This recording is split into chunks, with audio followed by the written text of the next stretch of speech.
ठरलं तर मग आजच्या भागामध्ये पहा की इकडे अस्मिताने जो प्लॅन केलेला आहे तो प्लॅन मात्र अस्मिताचा फेल झालेला असतो, फ्लॉप झालेला असतो. त्यामुळे ती स्वतःशीच बडबड करत असते की आपण सायलीच्या रूममध्ये मोबाईल ठेवून काही उपयोगच झाला नाही, असं ती स्वतःशी बडबड करत असते. परत ती सायली वाचलीस असं स्वतःशी अस्मिता बडबड करत असते आणि तिचा प्लॅन फ्लॉप झालेला असतो. त्यामुळे सायली तिथे येते. अस्मिता म्हणते, आता मी गप्प बसणार नाही, आता दोघांमध्ये नक्की काय चाललंय ते मी आता शोधूनच काढे. तर तिकडं सायली येते अस्मिताच्या रूममध्ये आणि म्हणत असते सायली की मी माझा मोबाईल घेण्यासाठी तुमच्या रूममध्ये आलेली आहे, तर मी माझा मोबाईल घेऊ का? तर अस्मिता सायली जेव्हा मोबाईल काढते ड्रेसिंग टेबलच्या वरतून, तेव्हा अस्मिताचं तोंड फाटलेलं राहतं आणि अस्मिता सायलीला म्हणत असते की तू माझ्या रूममध्ये मोबाईल लपवून ठेवलेला आहे, तुला असं काय रेकॉर्ड करायचं होतं की तू माझ्या रूममध्ये मोबाईल लपवून ठेवलेला आहे. अस्मिता सायलीला म्हणत असते की तुला माझ्या रूममध्ये येण्याची परवानगी कोणी दिली? तर सायली अस्मिताला म्हणत असते की आता मी परवानगी मागते, माझा फोन तुमच्या रूममध्ये राहिलेला आहे. तर दुसरीकडे मात्र रविराज आणि विपुल दोघंही बसलेले असतात आणि समोरून तर प्रिया येते आणि प्रिया रविराज आणि विपुलला दोघांना सोबत पाहून प्रिया म्हणते की आता आपलं काय खरं नाही, आपल्याला आता खरं बोलण्यामध्येच फायदा आहे. त्यामुळे रविराजांना प्रिया सांगत असते की मी अस्मिताला भेटण्यासाठी गेली होती. तेव्हा रविराज म्हणतात की तुला अस्मितालाच का रोज भेटावं असं वाटत असतं? तेव्हा प्रिया म्हणते की मला अस्मिताशी काही बोलायचं होतं, त्यामुळेच मी अस्मिताला भेटण्यासाठी गेले होतं. तर इकडे विपुल मात्र प्रियाच्या तोंडाकडे पाहत राहतो. रविराज प्रियाला म्हणत असतात की विपुल तुझी कधीपासून वाट पाहत आहे.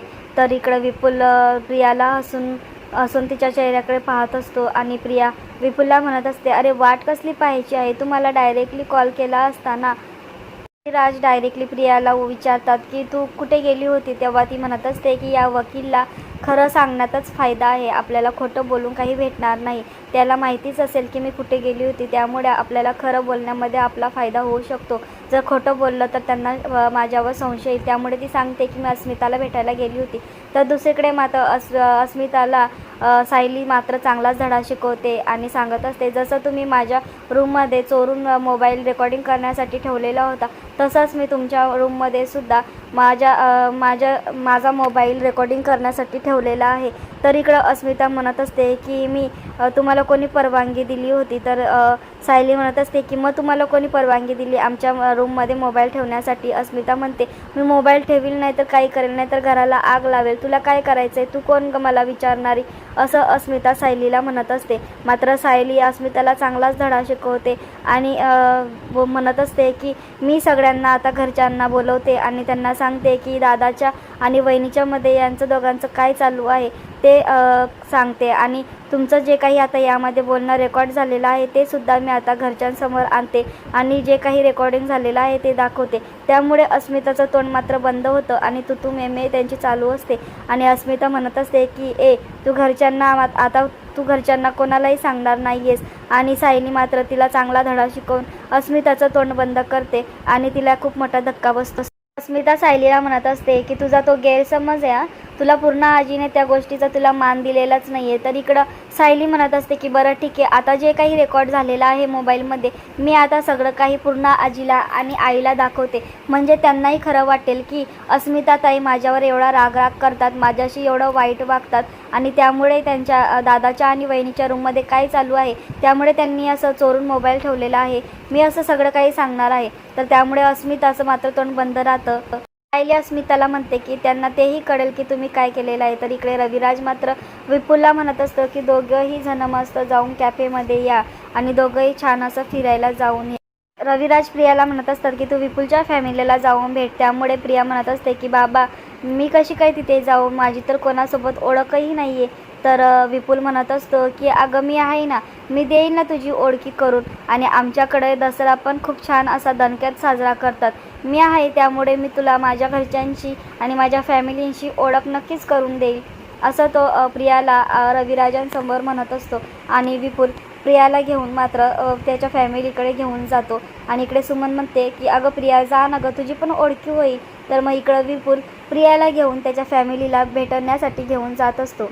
इकडं विमल इतर रविराजांना विपुल हात जोडून म्हणत असतो की मी आता तुमचे निघण्यासाठी मी विनंती करतो. तर इकडं अस्मिता सायलीला हात जोडून माफी मागत असते आणि सांगत असते की तू प्लीज आता कोणालाही सांगू नको.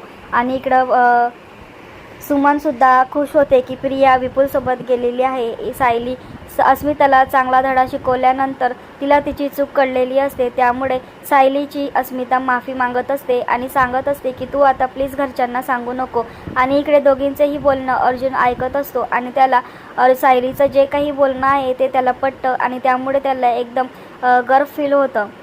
अस्मिता सायलीला म्हणत असते की प्लीज तो व्हिडिओ डिलीट कर. तर सायली म्हणते की अहो अस्मिता ताई त्याचा कॅमेरा ऑनच नव्हता, त्यामुळे कोणताही व्हिडिओ यामध्ये रेकॉर्ड झालेला नाही आहे. त्यामुळे अस्मिता अजूनच चिडते आणि सायली अस्मिताला म्हणत असते की तुम्ही मला नेहमी शत्रूच मानत आला, पण मी तुम्हाला मैत्रीण करण्याचा पुरेपूर प्रयत्न केला, पण तुम्ही तसं होऊ दिलं नाही. तुम्ही फक्त माझा रागच करत राहिला. एवढं सगळं म्हणूनही सायली तिला दसऱ्याच्या शुभेच्छा देते आणि सोनं देऊन तिचं तोंड तिला गोळ करत असते. मात्र अस्मिता अजून चिडते आणि जे सोनं दिलेलं आहे ते हातात कुचकरून फेकून देते. आणि इकडे अर्जुन दोघींचं बोलणं ऐकून अर्जुन खूप खुश होतो. तर दुसरीकडे मात्र प्रिया विपुलसोबत गेलेली आहे. दुसरीकडे साक्षी अण्णांसाठी सोनं घेऊन येते महिपतसाठी आणि म्हणत असते की माझ्या सोन्यासारख्या अण्णाला सोन्यासारखे सोनं देत आहे. तर इकडे अर्जुन सायलीच्या पाठीमागे धावत असतो आणि म्हणत असतो की अहो मिस सायली काय झालं, तुम्ही एवढं दोघांचं बोलणं काय चालू होतं. तेव्हा सायली म्हणते हो मी सांगते. तर इकडे महिपतला साक्षी सांगत असते की माझ्या सोन्यासारख्या अण्णाला मी सोनं देत आहे. तर इकडे महिपत म्हणत असतो की सूर्य कोणत्या दिशेला उगवलेले. महिपत म्हणतो दिवसा ढवळ्यास चंद्र उगवलेला का काय, माझ्यावर रागाचा गोळा फेकणारी माझी लेक मला आज सोनं देत आहे. त्यामुळे साक्षी म्हणते की अगोदर अण्णा तुम्ही सोनं घ्या. महिपत साक्षीला म्हणतो सोनं घेतलं आणि आता हे ठेवलं. तेव्हा साक्षी म्हणते की अण्णा तुम्हाला असं वाटत नाही का माझं तुमच्यावर प्रेम आहे, उलट जास्त माझं तुमच्यावर प्रेम आहे. मला असं वाटत नाही की तुमच्यासोबत कोणतीही रिस्क घ्यावी आणि कोणतंही चुकीचं काम व्हावं, त्यामुळे मला असं वाटत नाही. त्यामुळे मला तुमची काळजी वाटते असं महिपत साक्षी महिपतला सांगत म्हणत असते की अण्णा मी तुम्हाला असं जेलमध्ये गेलेलं वगैरे मी बघू शकत नाही आणि मला तुमच्याशिवाय आहे तरी कोण, मला एकमेव तुम्हीच तर आहात की मला सपोर्ट करणारे आणि माझी काळजी घेणारे फक्त तुम्हीच आहात माझ्यासाठी. मी असं तुम्हाला जेलमध्ये जाऊ देणार नाही आणि मी ते असं बघूसुद्धा शकत नाही असं महिपतला साक्षी म्हणत असते. मात्र महिपत साक्षीला सगळं कळतंय मला आणि सगळं कळलेलं आहे मला. नागराजने जर तुला एका प्रकरणात अडकवायचा प्रयत्न केला ना तर मी त्याला 10 प्रकरणामध्ये अडकवेल. तू आता बघच पुढे, तो पुन्हा तुझ्यावर हातसुद्धा उचलणार नाही असं म्हणत असतो. तर प्रिया म्हणत असते की नागराजची काय हिंमत होणार आहे की तो मला प्रकरणामध्ये अटकवेल. आणि इथे दुसरीकडे मात्र सायली अर्जुनला म्हणत असते की अस्मिता ताई फक्त माझा राग करता. आणि अर्जुन म्हणत असतो की तुम्ही असं काय बोलले होते रूममध्ये, प्लीज मला सांगा. तर सायली म्हणते की हो थांबा मी सांगते तुम्हाला, जे काही पूर्ण आहे ते सगळं काही सांगणारच आहे, थांबा जरा. आणि अर्जुनला सायली जे काही अस्मितासोबत बोललेले आहे ते सर्व काही प्रकरण सांगत असते.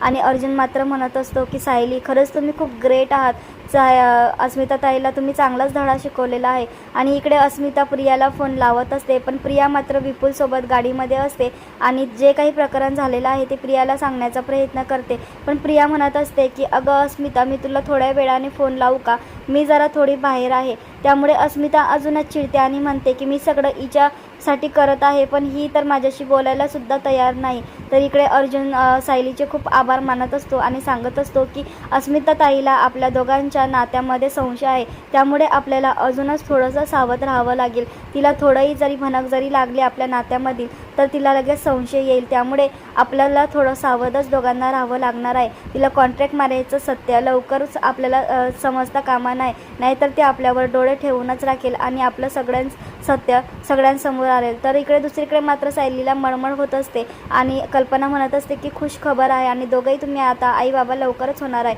व्हिडिओ आवडला असेल तर व्हिडिओला लाईक शेअर सबस्क्राईब करायला विसरू नका. धन्यवाद.